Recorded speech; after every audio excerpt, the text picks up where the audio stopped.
If I were to categorize the most common questions I get, it's usually belonging in three categories. It's usually about what to do. So you guys are facing divorce or separation, but you guys don't know what to do next. You are maybe confused or overwhelmed on what to do because there's too many things to do and you have all these advice giving you all these different things that you need to do to try to save your marriage. Or it's the I've done everything, but despite doing everything, nothing seems to work. And every single time I investigate these issues, they're always confused because they're focusing often on the wrong things. And so they're focusing on things like limerence, like boundaries, like red pill stuff, writing letters, or various low level, low value changes and simple fixes that are touted by a lot of other professionals, a lot of other coaches.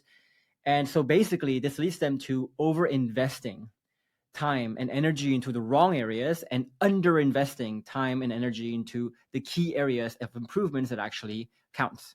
What I find is that it causes a lot of people to feel very exhausted, overwhelmed, very confused. And if you look at a lot of my client stories, you'll find that a lot of them start in very unique situations in a way, but all these unique situations really have the same root cause. But once they understand that, hey, this has the same root cause, and once they learn how to solve and fix this one root cause, they realize just how simple reconciliation and saving marriages actually is.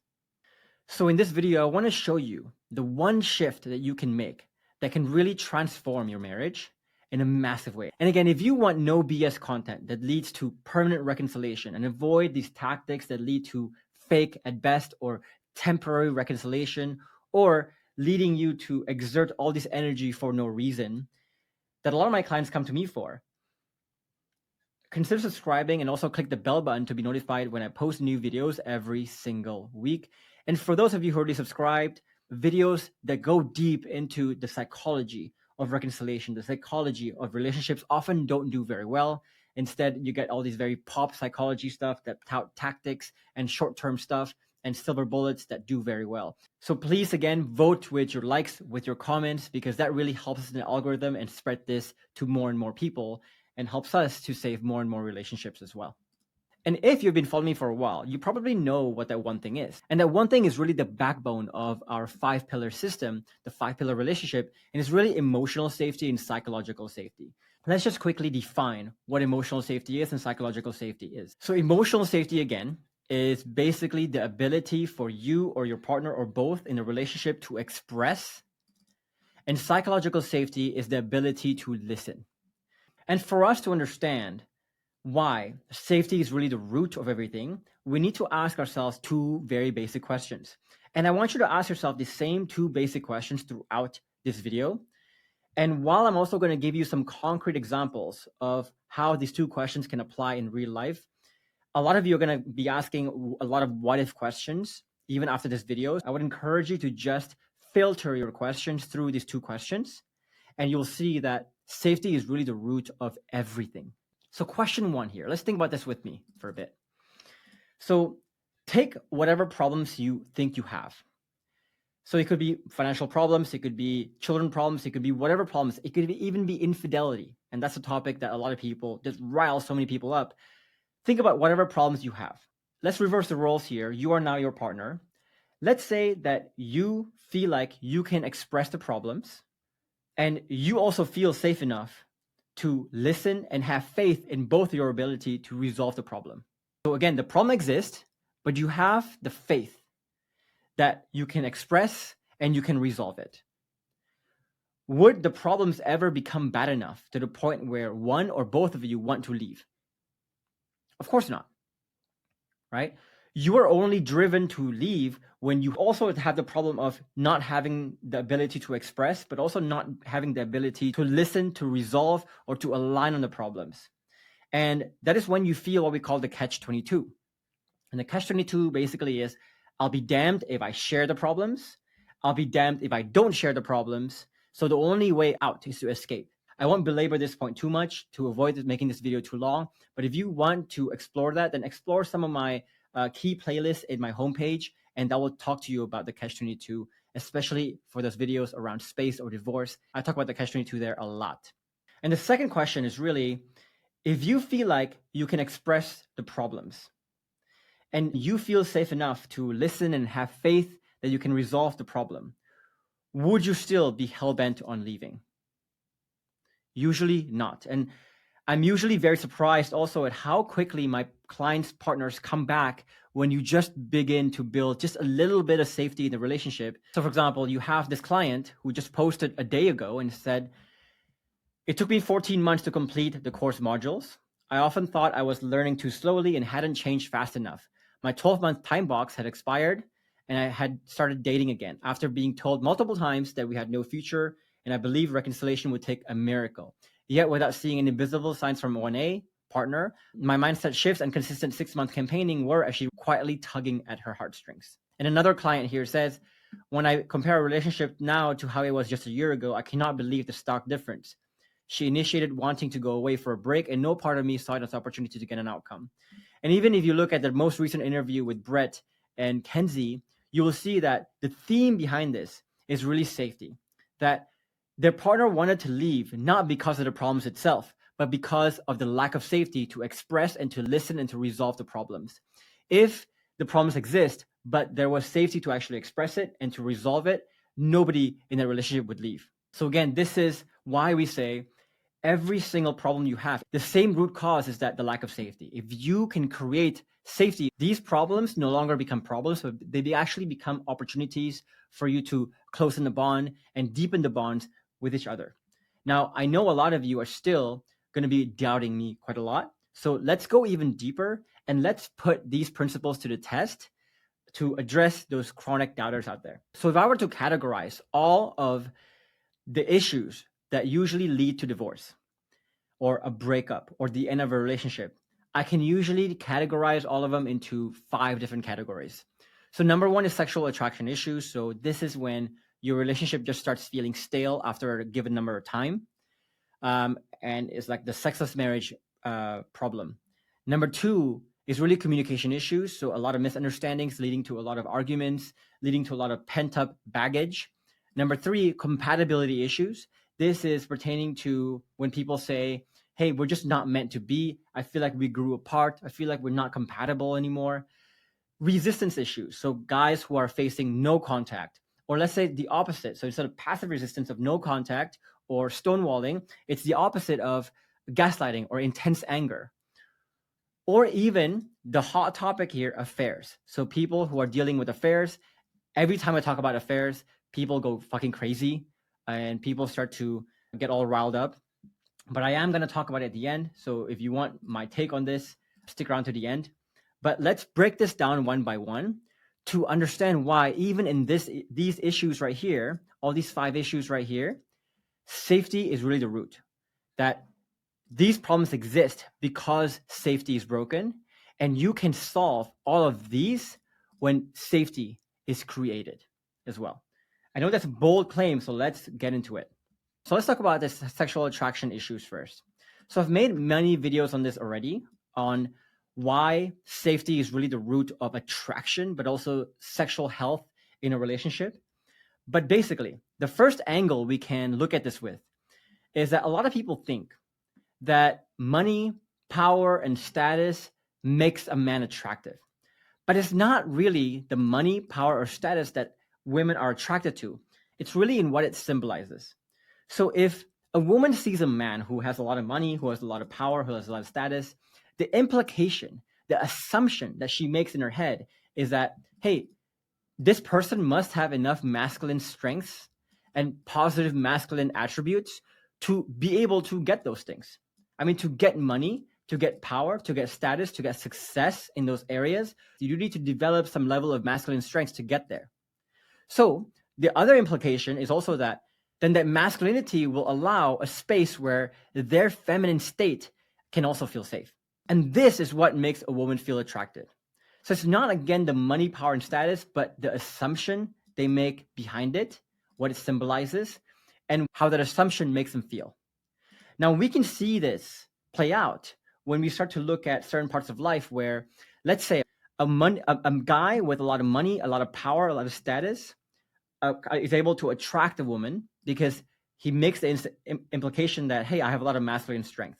But let's say After dating this person for 3 months, for 6 months, they realize, wait a second, I don't actually feel safe. My feminine state doesn't actually feel safe. What happens then? Instantly, the attraction dies. This is why we see a lot of people who are having money, power, and status, but are hopeless when it comes to attracting women, but also hopeless when it comes to keeping women, especially. Because again, it's not the money, power, status they're attracted to, it's what it symbolizes. And what it symbolizes is that in order for the man to get those things, they must have enough masculine strength to get safety. But once they see that they cannot get safety, attraction dies right away. So even when it comes to attraction, safety is a key. Now, you also have a lot of examples in life where women fall in love with men and stay attracted to men who don't really have the money, power, and status. In fact, my partner, for example, was attracted to me before I had money, I had any power, I had any status, I had any success. Because instead of using these things to create that pseudo safety, I'm just trying to create safety right away. Because again, safety is the key to that attraction. So this is why you also see stories of women who fall in love with men before their success story, before their success arc, the rags to riches story, right? Because again, it's that safety they're falling in love with, not really the symbols or the manifestations of that masculine strength. And again, I've talked a lot about this in this video, but also in this video as well, especially in this video where I show you what is the secret to be more attractive. And there are a lot of other angles that we can look at this with, where if you Google sexless marriage, for example, you see all these videos that have a lot of views. So this is a big problem that a lot of people face.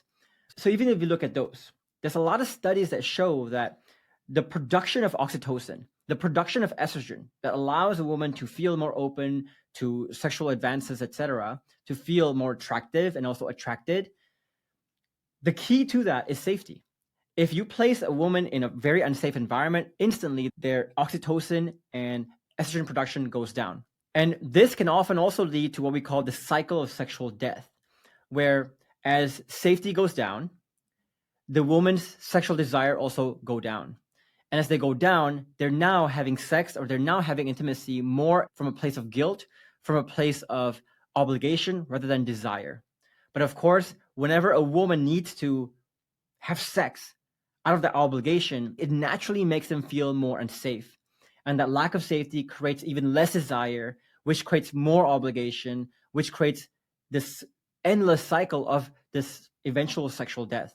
And that is usually what happens when I talk to a lot of couples who have a sexless marriage, is that this cycle has gone on too long to where both people now feel like sex is such a chore, that it's not pleasurable for them anymore. It's also the root of a lot of sexual incompatibility. So, for example, when my partner and I first met, we were very sexually incompatible, meaning that we didn't really understand what she wants.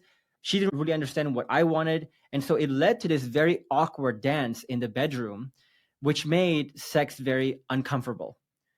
Now, the problem also was that we didn't have enough safety to actually talk about these very sensitive, these very vulnerable, and sometimes very difficult conversations that needs to happen about our own sexual preferences, our sexual desires, our fantasies, etc. And so if you don't have safety, then if you find yourself sexually incompatible, you're not going to be able to find compatibility, because again, it requires a lot of safety to be able to even have these conversations. And it also leads to a lot of sexual staleness. So if you look at what is needed to actually explore novelty, to actually explore exciting sexual things or intimacy things, it requires a lot of safety for someone to actually explore in a very open way. It's almost like, in order for you to explore, you need to have a home base. You need to have somewhere where you can feel grounded. So without that safety, couples often don't explore novel things, and that eventually leads to sexual staleness. So if you look at all the symptoms of how intimacy in marriage dies, you can see that safety is really the root of all of them, right? There's lack of safety is the root of all sexless marriages. And when you create safety, you start to revive a lot of the ingredients to reviving that sexual attraction in the first place. So here you're more likely to explore more novelty, for example, because you can just express yourself a lot more and you feel safe to do so. You can feel safe talking about the differences you have and the sensitive stuff to eventually make you guys more compatible. You avoid this thing of being in a cycle of sexual death. But again, right, the lack of safety is the root of all sexless marriage. So if you are struggling with a sexless marriage and your intimacy is struggling, I want you to go back to these two questions again. Will you or your marriage be where it is? Would you be struggling with this sexual issue? And would this sexual issue actually be such a big deal that you guys will dissolve your marriage and break up your family unit because of it? Usually, no. If you had the safety, like I said, this would not be an issue. And number two, will your problems remain problems if you were able to create safety? So again, I have so many client stories of people who have this sexual intimacy death, but once they create a safety, they are creating the right ingredients for all these symptoms to basically go away, right? You have a sexless problem. The cause is safety issues. Well, if the cause is safety issues, then build safety and you'll be surprised as to how much this can change your marriage. Now let's look at another example. Communication issues. So if you look at most research, they will say communication issues is the leading cause of divorce.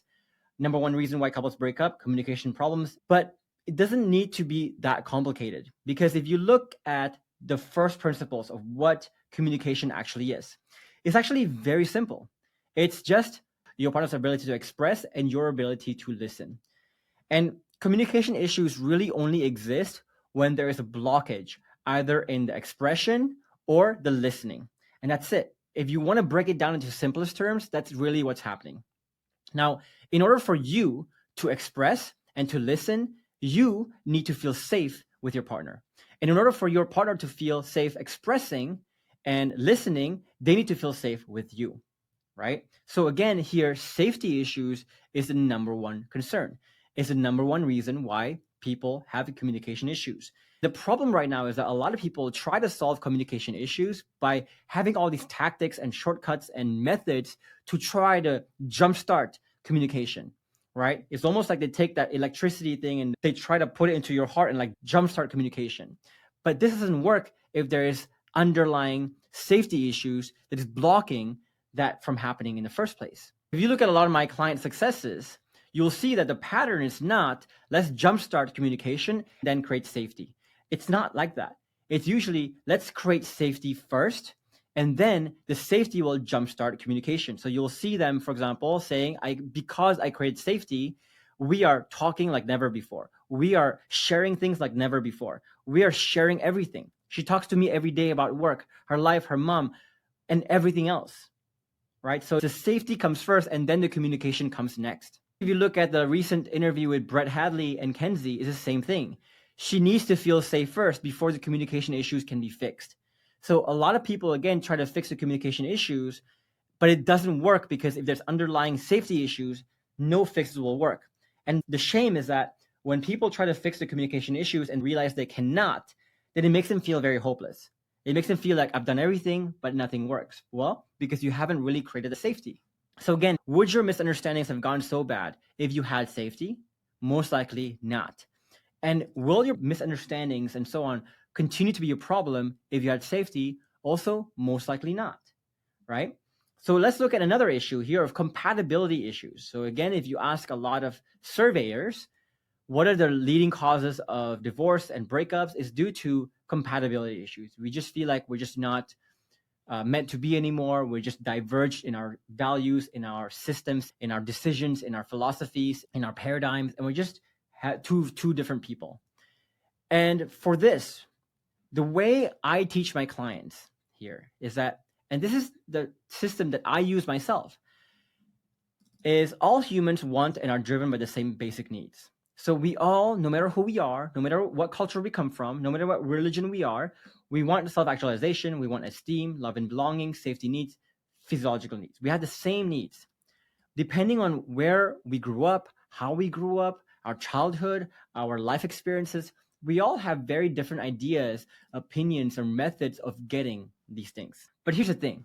Most couples, the problem is that not the differences. Most couples just do not have the safety to truly investigate and discover the similarities deeply. So look at a lot of my client stories, for example, who initially believed they were incompatible, but realized just how compatible they are when they were able to have enough safety to take that communication to such a deep aspect of understanding to where they realize, I realize we're not that different after all. We just want the same things. Sure, we have different ways of getting those things, but once we align on the fact that we want the same things, and a great example of this is again Spencer. So Spencer, when he joined the program, his partner wanted children, and he didn't want any children. After diving deeper into the conversation for many months here, they both realized that, hey, it's not about the children that is a problem here. It's really about, I want to feel that self-actualization from nurturing something. I want to feel that self-esteem of being able to nurture something and have the self-respect for myself. I want to create a family unit where I can feel love and belonging. And eventually, they both mutually realize that, hey, again, we want the same things here. Sure, we have different ideas, opinions, or methods of getting them, but once you align on this, you realize, hey, there are many ways to fulfill the same human needs than just what we initially thought. And so they started to have a very different relationship where they were no longer lost in the problem, and now they're trying to solve the real issues. So they're not getting lost in the trees, but now they're in the forest in a way. And if you look at my relationship with my own partner, for example, right? If you have ever met us, so a lot of our clients have met me and my wife, you'll see that we cannot be more different, right? We cannot be more different in terms of values as a people. We make very different decisions. We have very different opinions on things. We have very different personalities. We have different priorities. You know, when I first met her, I didn't want kids at all. She wanted kids. When I first met her, I was not family oriented at all. She was very family oriented. We had so many different values around masculine, feminine approaches to life, right? The stoic or creativity to life is very different. Everything is very different. But over the years, we've gotten very good at creating safety to allow the conversations to go very deep, to make us realize that we're actually more similar than we think we are. So not only has it made us more accepting and more understanding of our differences, but also we find a lot more mutual win-wins, mutual alignment on key issues, just like clients like Spencer, for example. But again, in order for the conversation to even go deep like this, we need a lot of safety, because these types of conversations requires a lot of investigation into your childhood trauma, your strengths, your weaknesses as well, right? The darkest parts of you. And if you're not willing to go there, if you don't feel fully safe to go there, then your conversation can never go that deep. And it won't even be in your instinct to go that deep in the first place. So that's something to watch out for. So even in incompatibility issues, we often see that clients who come in thinking they're incompatible, they realize how compatible they are once they create safety, and the safety allows them to converse in such a deep way to realize how similar they actually are, how compatible they actually are. So again, the two questions: will you or your marriage be where it is if you had safety? So if you had safety, would you constantly find yourself growing apart and further apart? Because for us, every day that passes, we're coming closer and closer and closer, because as soon as we spot a difference, even a small difference, we have the safety to talk about it, to listen to each other, and to resolve it, and to find alignment on it. So the divergence never really gets big enough to where it's become a big problem. And if you learn to create safety, do you think your relationship will still continue to diverge, or will it start to eventually converge, right? That's a key thing too. Now let's look at resistance issues. And this one's very simple. So resistance can mean the passive form, like stonewalling, like no contact or cold shoulder. But also it can be the active form, which is like anger, or it could be the stoic form, which is basically what people often term as like gaslighting, right? And a lot of coaches would tell you that if you have those, you're guaranteed for divorce. But we've enrolled like 6,000 plus clients now who, when they came in, they were able to create and revive the relationship to better than it was in the beginning. Why is that? Because again, if you look at what resistance is, right? Resistance is basically self-preservation. So you could take a look at resistance in two different ways. Either you can look at it as like, hey, that's a character problem, or you can choose to look at it as a self-preservation problem. But I made many videos on this, so I'll leave some for you above my head here. But there's many studies already. This is a known fact that someone's environment or context have a lot of impact around their behavior.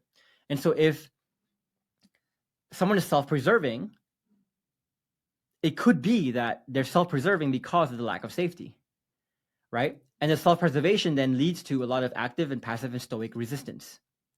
But here's something funny for a lot of my clients. A lot of my clients come in and they're facing very intense forms of active, passive, and stoic resistance, right? So you look at all these videos. I make so many videos around no contact, a lot of testimonials on that. We have playlists for that, so feel free to check out those playlists. But it's funny because every one of my clients would not have joined the program if they were not facing some very intense active, passive, and stoic resistance. So basically, they would not have joined the program if they were not facing some very intense versions of the four horsemen. But how do they reconcile then? So what happens usually is when you create safety and you remove someone's need to self-preserve, you will also realize that their active, passive, and stoic resistance goes away as well. And so to really show this one, I want to show you a snippet of the conversation that my wife and I were on this video call with my team, kind of talking to our paid members only and giving our paid members an update. And in that snippet, she talks about how sometimes she would see me being very hard on myself or being very hard on my clients or being very hard on my team members, which I often are very hard on my team members.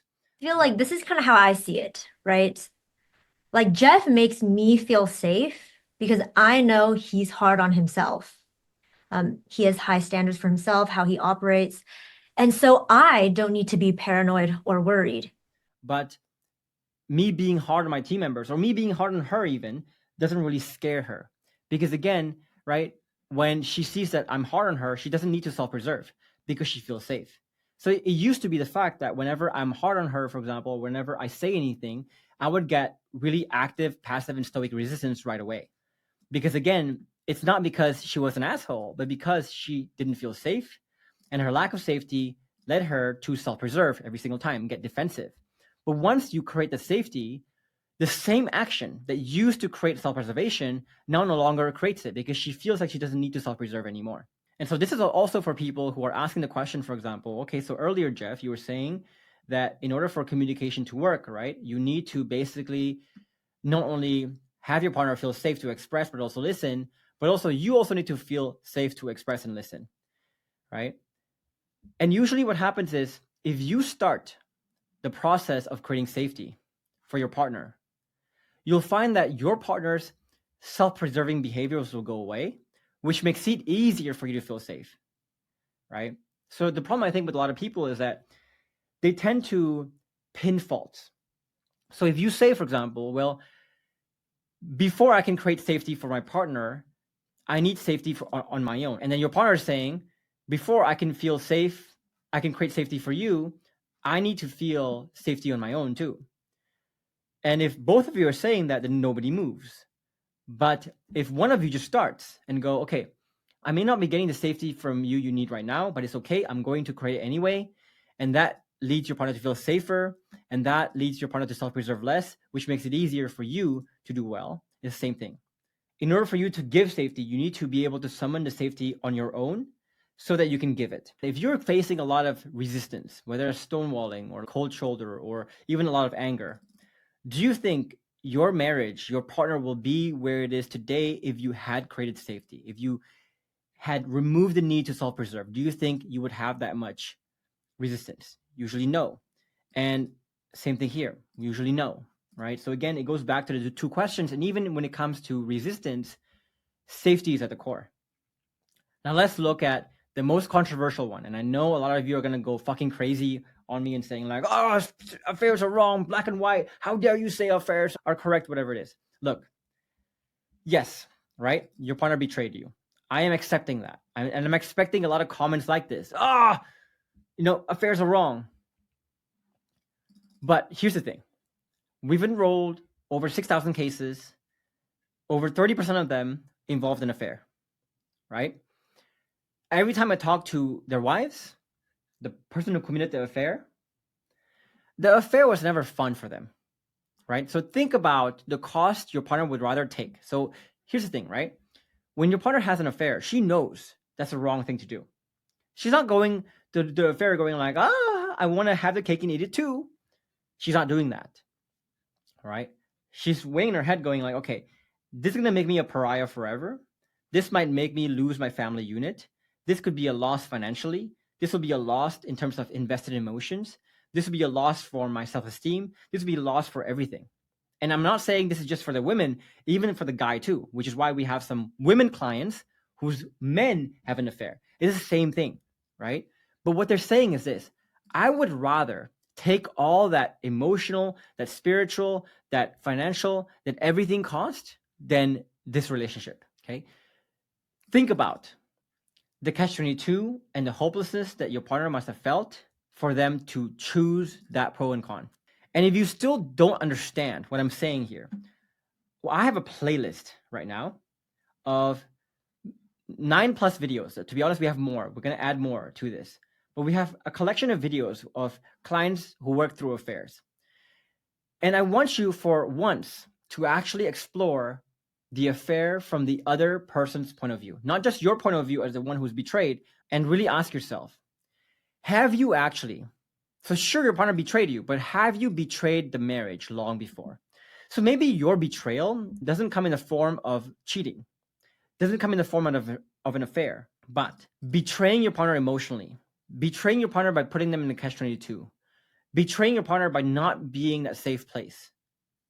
That's a betrayal, right? Call it whatever you want. Disagree with me whatever you want, but that's a betrayal.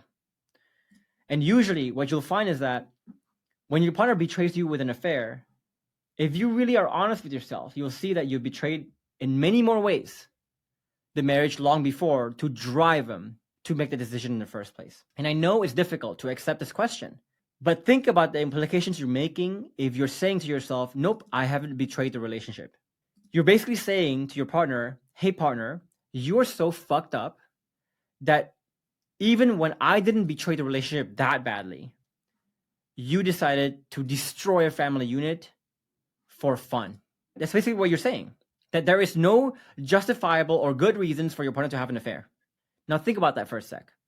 Think about how would you feel if someone thought that lowly of you, that you're so fucked up that the only reason you did this fucked up thing was because you are fucked up. Would you have felt safe? Would that be a relationship that you want to be a part of? Isn't that the exact reason why you would want to get out of the relationship in the first place? Because maybe that relationship felt like shit because your partner thinks of you like shit. Think about that for a sec. Think about the irony there, right? And think about how much of a betrayal that is to think of your partner so lowly like that. See the irony there. And this is not about faults, okay? So a lot of people ask me, for example, how come it's always the man's fault? It's not the man's fault. It's not the woman's fault, right? But it's about responsibility. So we work equally with men and women now. And if it's the man that comes to the program, I will ask the man, hey, can you look at what you did wrong? And can you look at what you can do to fix it? Sure, your partner can do a lot of things to fix it, but you cannot control what your partner does, so you control what you can do. If a woman comes to my program, I will say the same. Okay, sure, your partner has a lot of faults. We cannot control that. So can you focus on what you can do? So to understand the difference between fault and responsibility, imagine this. Imagine you walk into an elevator and you see a man who's dying in the elevator. If you keep asking the question, is it my fault that the man is dying? Then you won't help, right? You would just stand there and do nothing because you say, it's not my fault. But can you respond to that? Regardless of whose fault it is, can you respond to that? Can you do something about that, right? If you look at the word responsibility, it's really responsibility. So can you respond to it? And really that's it. So yes, your partner betrayed you, right? But we can be spending all day long fighting about whose fault it is. Or we can just say, okay, let me just take responsibility. Let me take 100% ownership of my 50% and let me focus on my 50%. That requires you to ask the question, okay, my partner had an affair, sure. But in what ways have I betrayed the marriage to lead my partner to want to have an affair? To choose this set of pros and cons? Because again, a happy woman doesn't leave. So if your woman is leaving, something is off there. Are you going to take responsibility, or are you going to be lost in fighting whose fault it is? Will you or your marriage be where it is today? Would your partner be driven to have an affair if you had created safety from the beginning, to where as soon as the problems come up, before it got really big, before she became really unhappy, before you both became really unhappy and started this very negative feedback loop, that you guys can express and listen and align on the problems? Would your marriage have gone so bad to where an affair isn't even in the question? And will your problems remain problems if you had safety? Usually not. And again, even in this 5 cases, we can show that usually the reason why things got so bad and the reason why you're here in the first place is because safety was broken. And so if you want to fix that relationship, all you need to focus on is just safety. Forget about everything else, right? Make it simple for yourself. Just safety. Okay. Now, the next episode, we'll talk about what safety actually means, because it's one thing to understand that you need to create safety and the safety is important. But to be honest, that's half the equation, because safety is one of the most misunderstood concepts that I think people have, even when they come to my program. A lot of you come to me and say, I've done everything to create safety, to change myself, to make her feel safe. But again, you are creating safety not as a falling outcome, but as a striving outcome. So again, it's like someone saying, I've been trying everything to try to fall asleep, but nothing works. But what you don't understand is that sleeping is a falling outcome. So you need to allow yourself to fall asleep. So the more effort, willpower you try to fall asleep, the less likely you are to fall asleep. Same thing with love, right? They call it falling in love for a reason. So usually what happens is people use a striving approach to get a falling outcome, and the outcome just doesn't fall. It leads people to this feeling of exhaustion and feeling like they've done everything, but they don't get the outcome. And that's one misconception people have about safety. Safety is also created in the subtle. It's not what you did in the big moments. It's what you do in the Freudian slips. It's what you do when you think no one's watching. It's what you do when you think the stakes are low, or when there's no stakes that really matters. So safety is created in the subtle, right? Safety is not weakness or dominance. It is balance. A lot of people think that creating safety is about being a doormat. But to be honest, nobody can feel safe with a doormat. Safety is coming from a place of strength, but strength not in a dominant way. And safety issues lie in your blind spot. Sometimes the way we destroy safety is out of being wrongfully certain. And sometimes we feel like we've done everything, but then, so for example, a lot of clients come to me and say, I've done everything, Jeff. And so I really test them. I really try to investigate the deeper meaning of like everything. And we both realize like there's actually a lot of issues that you don't think you had, but are issues that are destroying safety. So that's in the next episode. So I'm going to talk to you about all this, about what it actually means to create safety. Because if you're in a cycle where you feel like you've done everything, but you're still not getting the outcome you want, you're most likely falling for one or more of these misconceptions. So with that said, guys, if you want to go deeper in the meantime onto learning what safety is and learning the whole system in general and how safety creates the higher pillars, join me in my masterclass in the 5 proven steps to rebuilding your relationship from the ground up. In the masterclass, I'll show you the exact 5-step system that I've used with all my clients to get them from zero to hero. And at the end of the masterclass, I'll also show you how to apply for the program if you're interested in doing so. But for now, guys, I hope that was helpful for you guys, and I'll see you in the next video.